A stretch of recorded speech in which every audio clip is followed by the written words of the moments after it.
Take a seat. Or better yet, stand up and look around your room. Look at the things you own, the car in your driveway, the roof over your head. Now, I want you to ask yourself a question that most people are too terrified to voice: how much of this is actually yours? If you stopped working tomorrow, how long before the men in suits come to take the keys? The truth is, we don't live in a property-owning democracy. We live in a debt processing facility. You aren't a citizen, you are a walking, breathing debt collateral. You've been told since you were a child that borrowing is a tool, a way to leverage your future. But they never told you that the tool has teeth, and those teeth are sunk deep into your jugular. Today, we are going to strip away the pleasantries. We are going to look at the cold, calculating mechanism that was designed to make sure you, your children, and your grandchildren never truly breathe the air of a free person.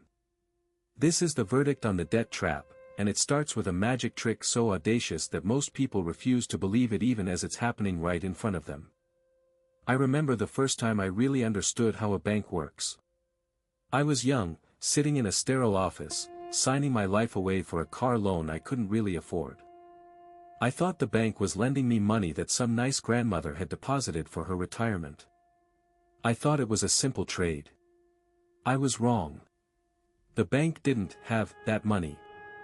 When I signed that paper, the bank simply typed a number into a computer screen. In that moment, through the wizardry of fractional reserve banking, money was created out of thin air. It didn't exist a second before I signed, and it only exists now because I promised to spend the next 5 years of my life working to pay it back. This is the foundational lie of our civilization. Our entire monetary system is based on the idea that banks can lend out 10, 20, or 30 times more than they actually hold in reserve. When you take out a loan, you aren't borrowing money, you are participating in a digital birth of currency that only has value because of your future sweat. If everyone on Earth paid off their debts tomorrow, there would be no money left in circulation. Think about that. Our wealth is literally built on a foundation of IOUs. We aren't using a medium of exchange, we are using a medium of bondage. But why do we do it? Why do we walk into the trap so willingly? Because we've been psychologically conditioned by a culture of consumption that equates human worth with credit-fueled status. Look at social media. Look at the lifestyle influencers. You are bombarded with images of a life that is mathematically impossible on a median salary. The shiny SUV, the designer kitchen, the 3-week vacation in Tulum. We've been taught that waiting is a failure. We've been taught that having it all is the baseline of a normal life. So, we bridge the gap between our stagnant wages and our soaring expectations with a plastic card. We buy status on credit because the culture tells us that if we don't look successful, we aren't successful. It's a theatrical production where we are all actors, and the banks are the only ones making money on the ticket sales. We've traded our peace of mind for the temporary high of an unboxing video, not realizing that every "buy now" click is another link in the chain. The math of the system actually makes debt the only logical choice, which is perhaps the cruelest twist of all.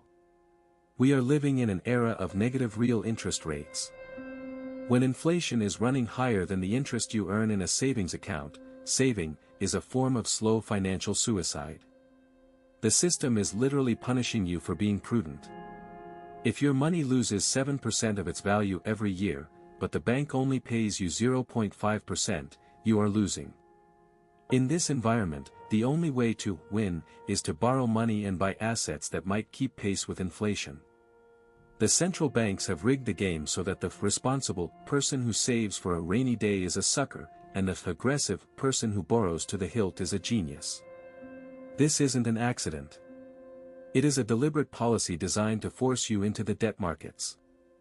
They don't want you to have a nest egg, they want you to have a payment plan.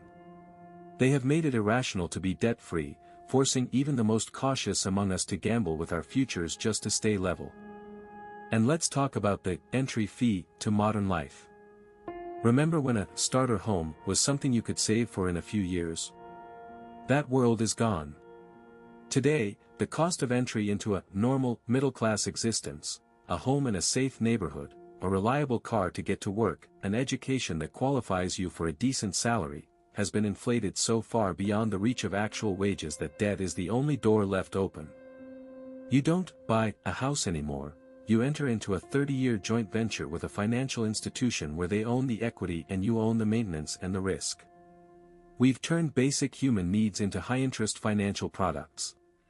You are forced to borrow 6 figures just to have a place to sleep, and another 5 figures just to have the transportation required to go earn the money to pay for that sleep. We are paying a civilization tax in the form of interest, and the price of admission is your entire working life. This addiction doesn't stop at the individual level. It goes all the way to the top.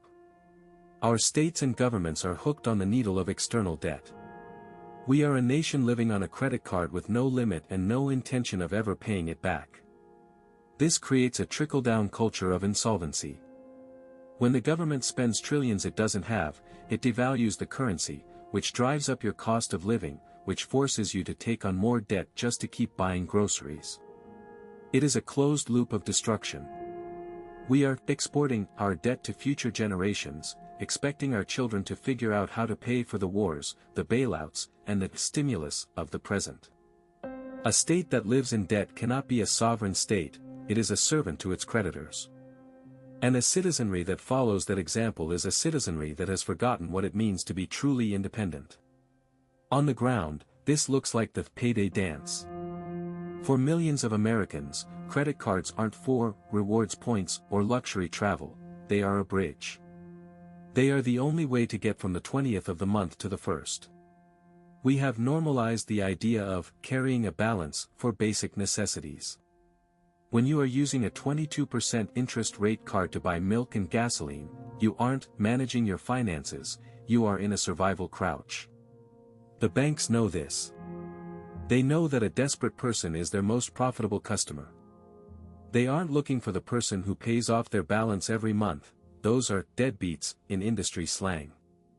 They are looking for the revolver, the person who can only afford the minimum payment, ensuring that a $1,000 balance turns into $5,000 of interest over a decade. This is the stealth slavery of the 21st century, happening in every suburban kitchen across the country. Why weren't we warned? Why does the school system spend years teaching you about the rise and fall of the Roman Empire, but not a single hour on how an amortization schedule works? Because a financially literate population is a threat to the business model. If you truly understood compound interest, you would be terrified of it. If you understood how the credit system actually functioned, you would treat a credit card offer like a vial of poison. The lack of financial education in our schools is not an oversight, it is a feature of the design. The system needs productive workers who are also compliant debtors. They need you to be smart enough to run the machines and write the code, but not smart enough to realize that you are being harvested. They want you to focus on your career, not your balance sheet. And now, the predator has moved into your pocket. We are living in the age of the algorithmic loan. Have you noticed how your banking app nudges you? You're pre-approved for $15,000. Click here to skip this month's payment, for a small fee. The algorithms are watching you. They know when your balance is low. They know when you're shopping for a major purchase. They use behavioral psychology to catch you at your moment of peak vulnerability and offer you a solution that is actually a trap. It's frictionless borrowing. They've removed the human element, the shame, and the friction of the old-school bank manager. Now, you can sell your future with a thumbprint. It's a digital dopamine hit that leaves a permanent scar on your financial health. They have turned the most dangerous financial decisions into a user experience designed for maximum conversion. But the most insidious part of the mechanism is the credit rating. They've managed to turn your level of obedience to the lenders into a social score. Your credit rating isn't a measure of your character, your integrity, or your value to society. It is a measure of how good you are at being a debtor. It is a social collar. If your score drops, you are punished. You pay more for insurance, you are denied housing, and in some cases, you are even denied employment.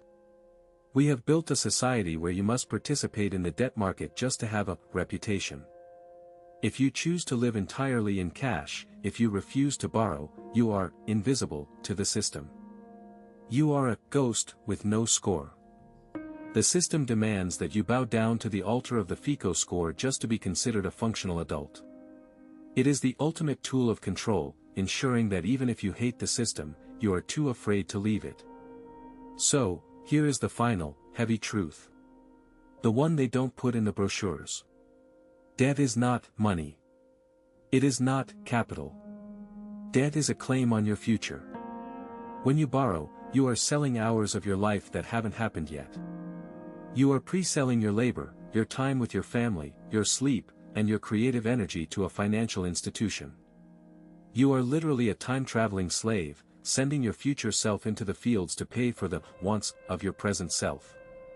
The verdict is in: debt is not a financial product. It is a tool of management.